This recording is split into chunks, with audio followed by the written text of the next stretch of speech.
a goal or a target. It didn't matter. And for, I don't know if you guys get, but taking almost 2 years for a small child, you know that's forever, right? Like, you know, that's like saying something is taking forever, because kid, we ain't got no patience. We ain't got no patience. So I just want you to understand and put that in context to make sure that we're all on the same page here. This is what it takes. So I had a goal. Everybody lived in the hood. My family lived in the hood. So I didn't have a frame of reference immediately of living on the other side of the wall or the other side of the street, in the sense of that it would be possible for me. But here's the beauty of being in a small hood and being surrounded on the other side by opulence, and going with my aunties to these big, huge houses that they were cleaning whenever some of them were taking turns to watch me when school was out. Here's the thing. I went to this tutoring program. This is why it's so important. Some of us have to realize that we can sow seeds into kids' lives. So I was in this program called the After School House, and my tutor took me home with her after she took me to the movies. This was the first time I had ever been to an actual movie, and they lived in a part of Coconut Grove. There are parts of Miami, you guys, that you've not seen. If you understood the amount of wealth and the old money that is there, like it would make your head spin. So there's a part of Miami called Coco Plum. You gotta take my word, look it up. There's a gated community within the gated community. I'm talking about real, true estates, massive estates. So my tutor happened to belong to one of them. So I went into their house. Never, it was bigger than anything that I even saw my aunts cleaning. And her mom looked at me and she's like, "You like this house, huh?" She's like, "Yeah." I was like, "Yep." And she said, you can have something like this. And I had scrunched up my face at her. She said, "Don't ever let anybody make you think because you're Black that you can't do this. You can do anything and have anything that you truly set your mind on. So if you want to live in a neighborhood like this, you can." That sowed a seed. That sowed a seed. And so my tutor planted the seed of college. I'd never heard of college in the hood that I'm from. I never heard of it. Nobody ever talked to us about futuring. So I set the goal. I was like, I didn't know the difference between wealth and middle class. I just knew I was dirt poor. I just knew I was going to bed hungry. And so I said, I want to be comfortable. I want to live on the other side. I sought to get into the middle class. I didn't realize that wasn't the goal, but guess what? I got that goal. I went from poverty to the middle class. That is the goal that I set to have coming out of college. Guess what? I achieved that goal. And then I started getting upset. I was like, "God, why I don't have this? Why I didn't have that?" Because I didn't set the goal. That was not the intention. My intention was to get into the middle class. And guess what? That's exactly what I did. So what is your intention? Is your intention to be a millionaire? Is your intention to be a six-figure earner? What is your intention? What is your intention in your health? What is your intention in your wealth? What is your intention in your family? Are you just letting the TV and music videos and all this other stuff on social media raise your kids? What is the intention for you? What is your intention when it comes down to your relationships? I can tell you, I've been at a lot of people's bedsides that were at the end of their life. Nobody talked about their accolades. Nobody talked about their money. You know, the one common thing that everybody was talking about and had even regret about. And I said to myself, I never want to end up in this situation, because that regret weighs tons. Listen, it was those relationships with their kids. It was the relationships, even with some of their lifelong friends. That was what the regret is. Fix it. It doesn't matter who fault it was. Fix it with your kids. I don't know who that is for. Fix it with your mama. I don't know who that's for. Fix it with your son. Fix it with your daughter. Fix it with your sister. Fix it with your brothers. Fix it with your father. Listen, I understand folks make mistakes. I understand. Listen, some of y'all need to fix it with your ex, because your kids are the casualty of that war. I'm telling y'all, listen, God never fails. It doesn't matter who fault it was. What is the ultimate goal? Do you want to be right, or do you want it to work? Do you want to have that relationship? Do you want to be at the end of your days and you've acquired and accumulated all these things and you have no one there, no one to share it with? There was a woman, I'll never forget her. She was in this rehab hospital. Ooh, she was tough as nails. She was a Pulitzer Prize winner. I'm looking at all of these things in her room. All of it. It was a Jewish rehab, kind of like nursing facility. She used to call me her daughter's name. She had 5 kids. In the entire year that I was there, do you know they didn't come not one time? Not one time to visit her. And in some of her lucid moments, do you know what she confessed? She confessed that she regretted neglecting them and not showing up for the games, not showing up to their performances and all of these things. She spent most of their life, she was working, just trying to make a name for herself.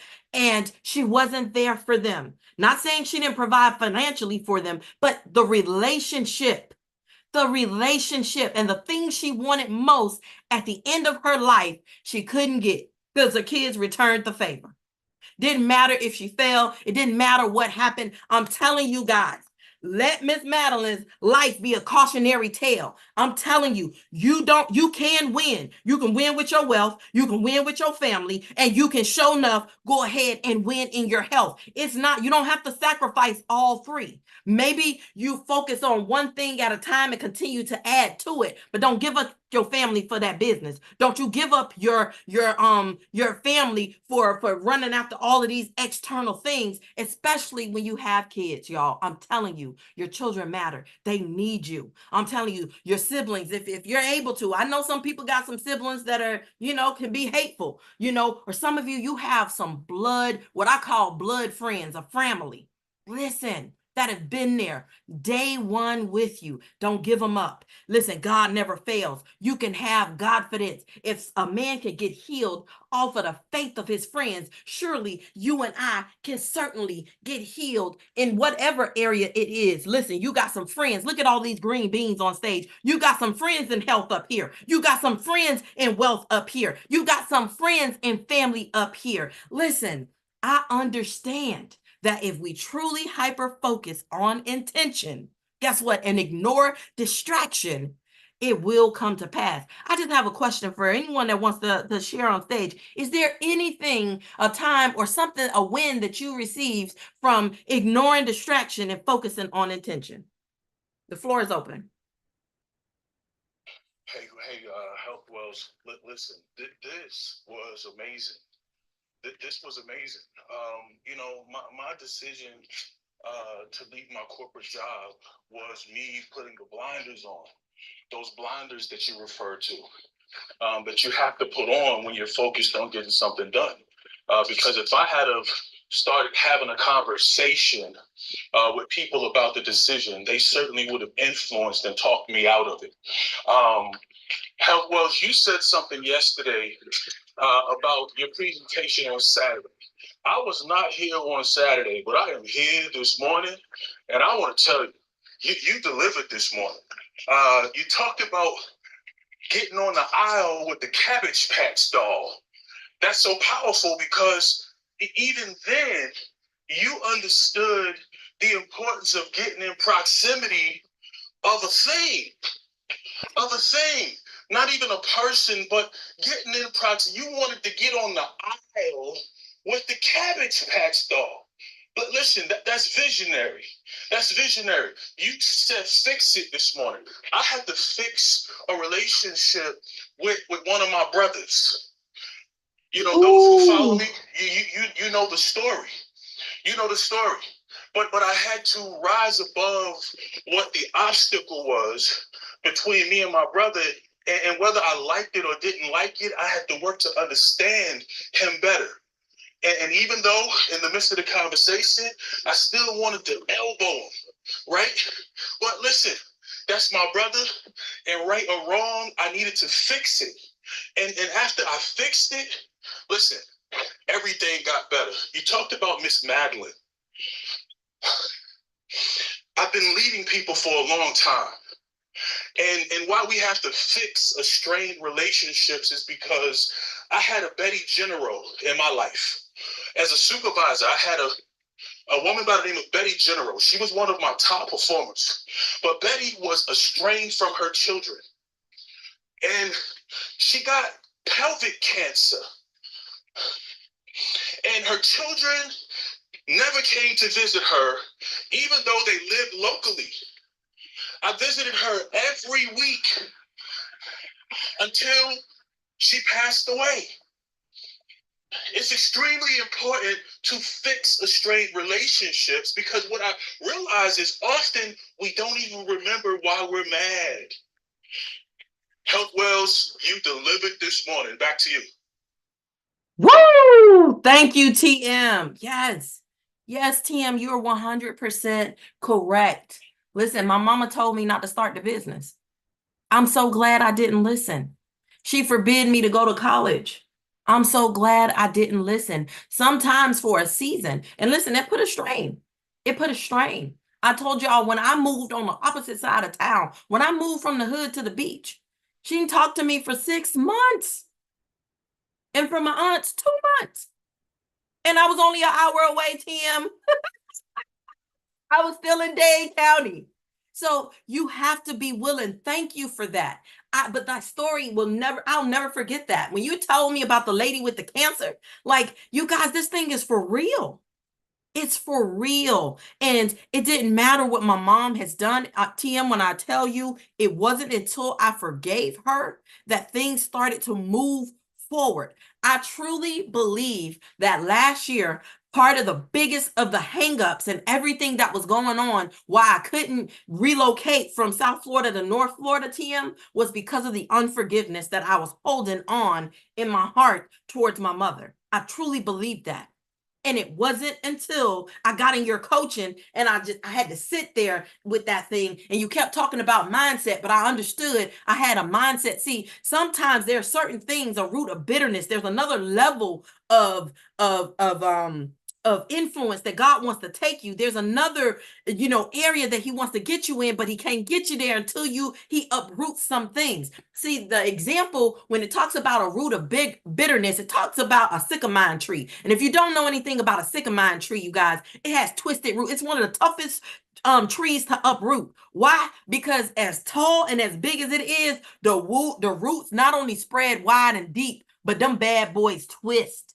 They twist. So if you chop that bad boy down, guess what? It still grow right on back. So you got to uproot it. And some of you got to uproot that thing. I understand they hurt you. I understand they betrayed you. I understand it might be your own child. It may be someone that grew up in the household with you. I'm not condoning what they did to you. What I am saying is what Nelson Mandela said, is that the forgiveness is for you. It's like you going ahead and drinking poison and you're expecting someone else to die from it. No, that poison of bitterness and unforgiveness, if you hold on to it, it will do just like a bad apple. It'll spoil the whole lot of you. You are a symphony of things that are working together. Listen, this is how you never fail. This is how you never fail. Tap into that Godfidence, because God never failed. See, there's two things that I understand about beliefs. Listen, doubt and faith are both beliefs. Both of them are beliefs. A lot of people think that that faith is the only type of belief. No, doubt is also a form of belief. That's that anxiety that many people have when it comes down to certain goals. See, you're afraid to write that book because you think that book won't sell. You're afraid to create that course because you think that's ultimately that course won't sell. You are afraid to get up and take the mic and say what you like because you ultimately think that people will not respond to your speaking. So you got to move beyond the doubt, move beyond the fear. Listen, Barbara Majeski used to say, listen, I either win or I learn. No such thing as failure in that regard. Now, I know in health, we call it, we bring a muscle to failure, but really and truly, we're bringing a muscle to growth, because that's what it takes to grow. We have to let it exhaust that level. Listen, that unforgiveness, it's exhausted. Listen, that past goal, maybe you got that. How you gonna sit up here and be mad? You aimed to be in the middle class, so guess where you ended up? You're in the middle class. You only wanted out of poverty into middle class. So now if you want to be wealthy financially, that needs to be a target, and it has to be a clear, succinct target. Listen, hyper focus on intention. Have the amount of money that you want to achieve. If you have a certain weight that you're trying to achieve, listen, make sure that you have a specific number. That's what I loved about that MAV reset. I had a specific number in mind. And guess what? When at the end of that, I actually typed it in. I said 32.5 pounds, which was very, very specific for my first year, which was 12 weeks. And I am happy to report to you that I'm 29.5 pounds down since I took that reset. And I'm telling you, focus on intention. Ignore distraction. Who want to pop in? Woo! Well, this is Bella. Listen, girl, I'm on 16,000 steps. And girl, you got me at hello. Whoa, let me say something. Thank you. Thank you. Thank you.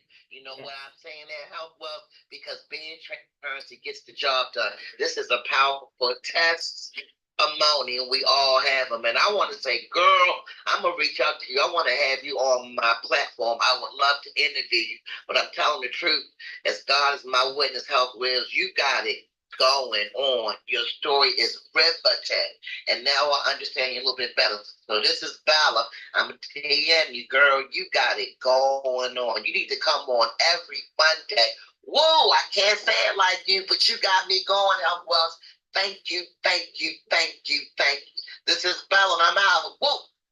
Woo! Listen, I need you guys to understand God won't fail you in finance. Somebody might be where I was. There was a point in time where I did not have money to actually put food on the table for my daughter. Guess what happened the next day? I won a gift certificate. Listen, to a grocery store. Listen, I need to make sure that I help you understand my tuition got paid like that. During COVID, it was one of my best financial years, and I want to close with this. Viktor Frankl said, listen, there comes a time where you cannot change the outside circumstance, but guess what you can change? The inside circumstance. I'm Shawnte Wells. Listen, connect with me. I'll put my link in the chat. Do me one favor. Subscribe to my YouTube channel. Listen, I truly love you, and you can win in your health. Tap into that Godfidence. Flare out. Y'all on mic with me. 1, 2, 3, and give yourself. Woo!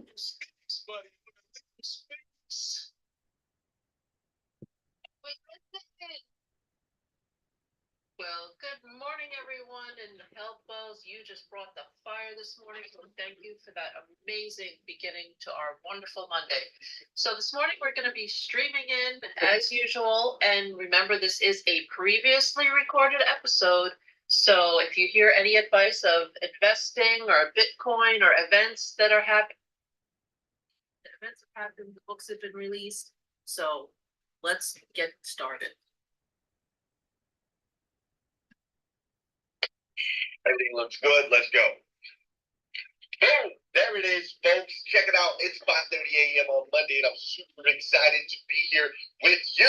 I am back in studio after a nice, long trip on the road doing all kinds of amazing things. But we are back in studio. I am super happy to be here. What is going on there? There we go. Super happy to be here. So let's dive in to today's episode of #Rise and Grind, shall we? Good morning. Good morning. Good morning. How are you, my friend? How are you, my friend?